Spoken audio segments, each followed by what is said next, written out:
Hello chess fans, this is Rick from Chess to Impress with the second video on the 5th anniversary tournament of the Vugar-Gashimov Memorial in Shamkir in Azerbaijan.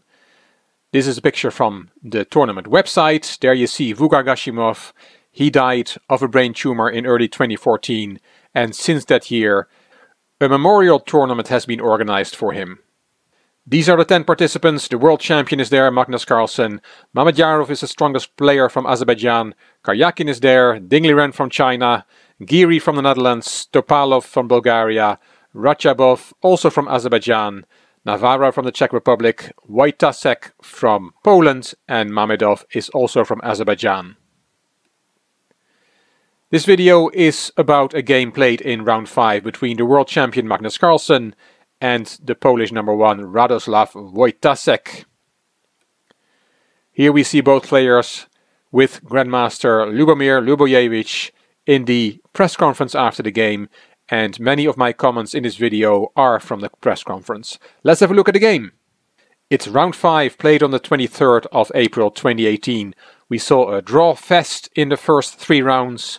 In the 4th round we saw a one-decided game between Topalov and Mamedyarov, and this is round 5. Carlsen played e4, and c5 was the reply, the Sicilian. Knight c3, d6.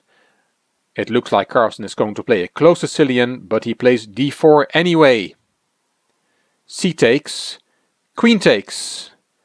Knight c6 attacking the queen, and this is a very unusual way of playing, and commentator Lubomir Lubojevich thought that the games were transmitted incorrectly by the computer, that the computer had transmitted the incorrect moves, and we'll have to ask Magnus Carlsen, unfortunately he was not asked this in the press conference after the game, but it's like an homage to Gashimov, who played this opening a number of times in his career. Here Gashimov always played bishop b5 to pin the knight, but Carlsen deviates and plays queen d2, blocking in this bishop, but we'll see that this bishop will get developed to b2 later. A very rare opening from the world champion. Knight f6, there goes b3, e6, bishop b2, a6, and the world champion castles queenside. b5, f3 to make sure this pawn stays protected in case black chases the knight away. And here a move like bishop e7 is a normal move. Carlsen says this is a normal position and normal moves can be played. But Wojtaszek did not play a normal move. He came with h5. And immediately after the game, his first comment in the press conference that h5 and then later h4, as we'll see, was not the right way to play. It weakens the g5 square too much, as Wojtaszek explained. Carlsen played knight h3, now bishop e7, but of course pawns don't go backwards. He cannot take his pawn back to h7 or h6. Knight g5, immediately jumping into that weak square on g5, and h4. Wojtaszek did not like it and he regretted making those moves. f4 from Carlsen, bishop b7, king b1, rook c8, bishop e2 developing, queen c7, rook h e1, and now an odd move from Wojtaszek. He played knight h7 and said in the press conference, I did not see what else to do. He wants to get rid of this strong knight on g5. Carlsen took it, rook takes, and Wojtaszek said that here he thought it would be over soon. And Carlsen said, frankly speaking, I relaxed at this moment because such a position should win itself. But then he said he allowed knight d4 and he missed king f8, as we'll see later. But here Carlsen thought he was automatically winning and relaxed. Relaxed too early. Here Carlsen played g4. And in the press conference they looked at this move, knight d5 instead. Carlsen said, "My intuition told me that knight d5 should be winning, but I couldn't calculate it till the end, and I also thought that it wouldn't be necessary, that I could win prosaically. But that is a terrible attitude," he said of himself. I was well aware of that. But as long as you don't see a clear kill, you don't go for it, as then you'd be spoiling a good position." Very interesting to hear the world champion talk about this position and about how he went about it, calling the fact that he did not calculate this knight d5 variation till the end a terrible attitude from himself. Very honest, very frank comments from Carlsen.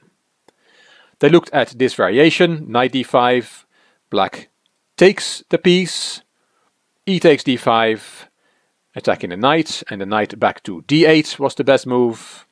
Then the players looked at two possibilities. Bishop g4 is a good move, then black ignores the attack on his rook.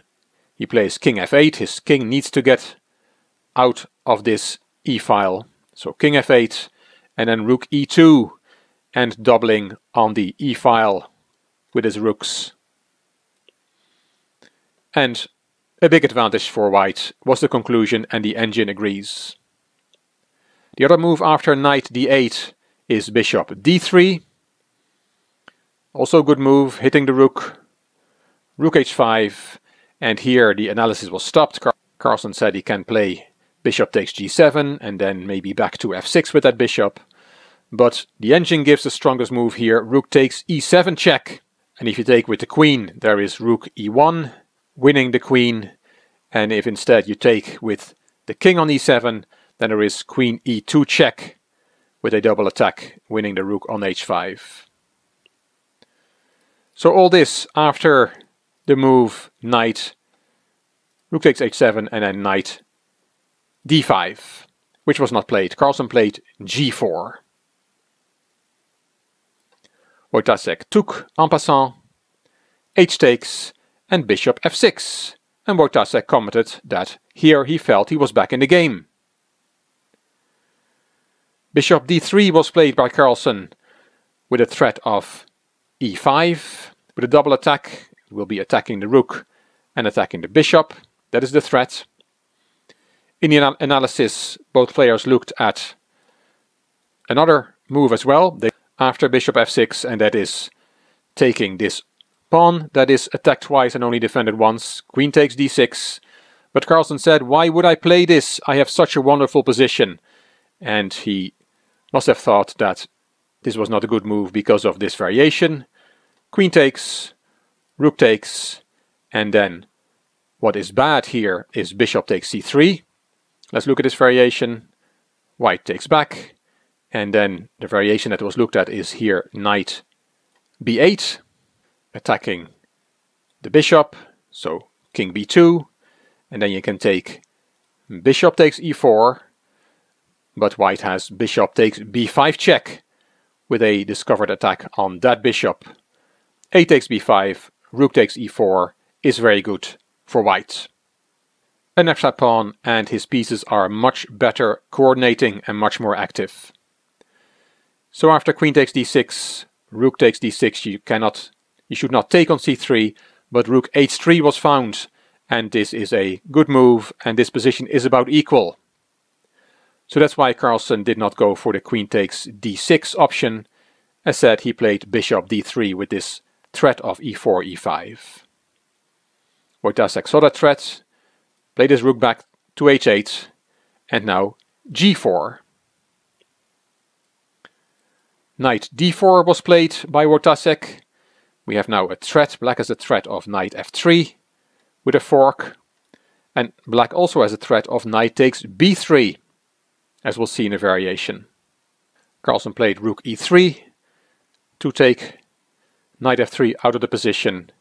And here knight takes b3 looks like it's winning a pawn because of a takes b3, and then the knight is hanging on c3, bishop takes c3, bishop takes, queen takes, and it looks like black has won a pawn, but there is a surprising move. Bishop takes b5 check. We saw that move in an earlier variation, and he is very strong as well.